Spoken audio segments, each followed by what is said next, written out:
görülmüştü. 18 Ekim'de bildiriler yayınlanarak sağlık durumu hakkında millete bilgi verilmeye başlandı. 22 Ekim'de hastalığın düzelmeye yüz tutmuş olduğu bildirildi. Fakat Atatürk, Cumhuriyet'in 15. yıl dönümü töreni için Ankara'ya gidememiş, bu büyük bayramın sevincine bütün yurtta derin bir üzüntü karışmıştı. 8 Kasım 1938'de Atatürk'ün sağlık durumu hakkında yayınlanan 9. bildiride hastalığının normal seyrinden çıkarak sıhhatinin yeniden ciddiyet kesbettiği bildiriliyordu. Yabancı mütehassısların da katıldığı konsültasyon sonunda Atatürk'ün karnından su alınması icap ettiği anlaşıldı. Dikkat ve ihtimamla yapılan bu ameliye Atatürk'ün ömrünü ancak birkaç gün için uzatabilecektir. 10 Kasım 1938 sabahı Atatürk aniden gözlerini açarak yanındakilerden saatin kaç olduğunu sordu. Saat 9'du. 5 dakika sonra 9'u 5 geçe Türk milletinin kurtarıcısı eşsiz kahraman Atatürk hayata gözlerini yumdu. Bütün Türkiye gözyaşlarına boğulmuş, Türk milleti kahraman ve vefakar bir evladını kaybetmişti. 16 Kasım'da muhteşem bir katafalk üzerinde halkın ziyaretine arz edildi.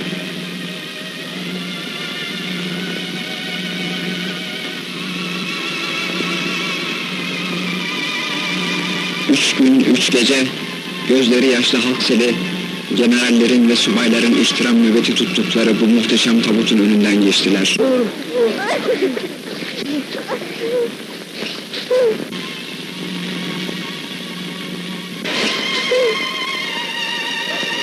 Dolmabahçe Sarayı'nın tören salonunda 19 Kasım Cumartesi günü Atatürk'ün cenaze namazı Profesör Şerafettin Yaltkaya tarafından kıldırıldı. Büyük komutanlarının tabutunu elleri üzerine alan 12 general, onun cenazesini sarayın önüne getirilen top arabasına kadar taşıdılar. O, artık çok sevdiği milletini bağrına basamayacak, sevgili Mehmet'ini alnından öpemeyecekti. O artık tarih olmuştu.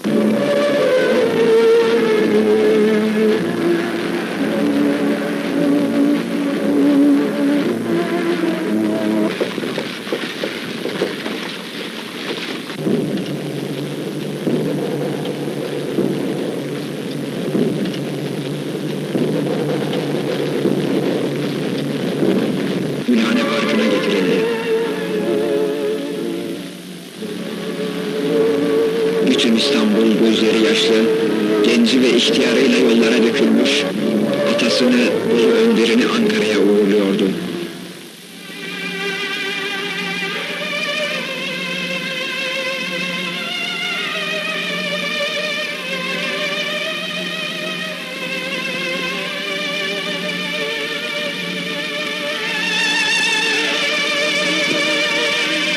Gülhane Parkı rıhtımından alınan tabut, zafer torpidosuna konularak Yavuz zırhlısına nakledildi. Yavuz, yabancı devletlerin bu büyük mateme katılmak için gönderdikleri harp gemileriyle Büyükada açıklarına kadar uğurlandı. Misafir gemiler İzmit açıklarında 21'er pare topla atayı selamladılar. Gece İzmit'ten özel bir trene konulan tabut, yol boyunca gözü yaşlı halkın önünden geçerek 20 Kasım Pazar günü Ankara'ya getirildi. 20 Kasım sabahı Ankara Garı.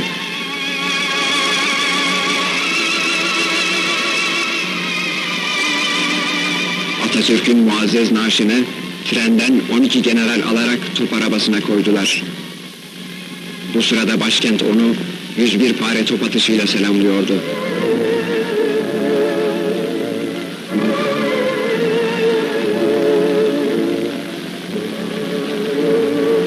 Büyük Millet Meclisi'nin önüne konulan katafalka tabut yerleştirildi.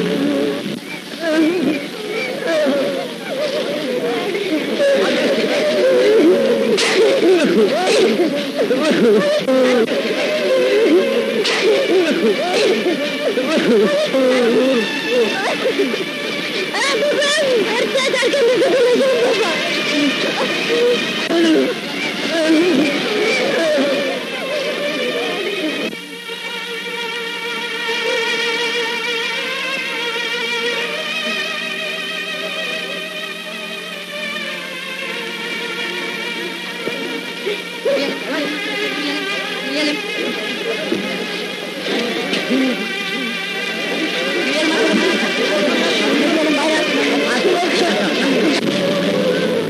Bütün Ankara halkı onun önünden saygı geçişini yaptılar. Ertesi gün muhteşem bir törenle Büyük Millet Meclisi önünden alınan tabut, Muhakkak kabrine kurulmak üzere Etnografya Müzesi'ne götürülüyor. Bütün dünya devletleri ebediyete intikal eden bu büyük adama karşı son vazifelerini yapmak üzere ayrı ayrı temsilciler ve tam teçhizatlı birer bölük asker yollamışlar. O dahi askeri son defa selamlamak istemişlerdi.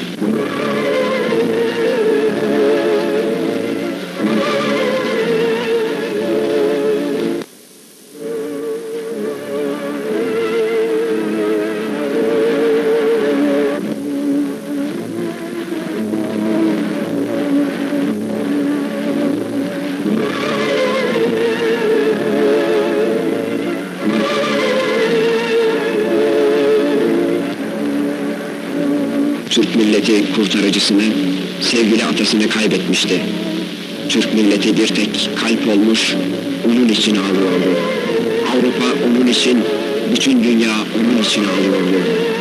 Tabiat bile bu büyük mateme iştirak etmiş, Samsun'dan doğan güneş için altın rengi saçlar, deniz mavisi gözler için ağlıyordu.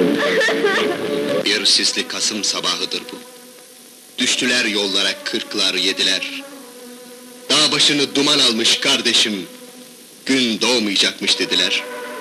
Baktım ki bütün geçite baştan başa tenha, bir kapkara matem sarıyor memleketi, her sineyi bir kapkara yas dolduruyor. Ev ev bacalarda saçıyordu. Bir sisli Kasım sabahı baktım, baştan başa öksüz koca bir yurt, kat kat dövünüp ağlaşıyordu. Kader onu en olgun çağında çok sevdiği vatanı, her şeyden üstün tuttuğu milleti için daha birçok eserler verebileceği genç bir yaşta aramızdan alıp götürüyordu. Atatürk'ün muhakkak kabri her 10 Kasım'da bütün milletin ziyaretgahı olmuştur. Atanın muazzez naaşı, milletinin ona layık bir anıt, onun büyüklüğüyle bağdaşabilecek bir kabir tamamlanıncaya kadar geçici olarak Etnografya Müzesi'nde kaldı.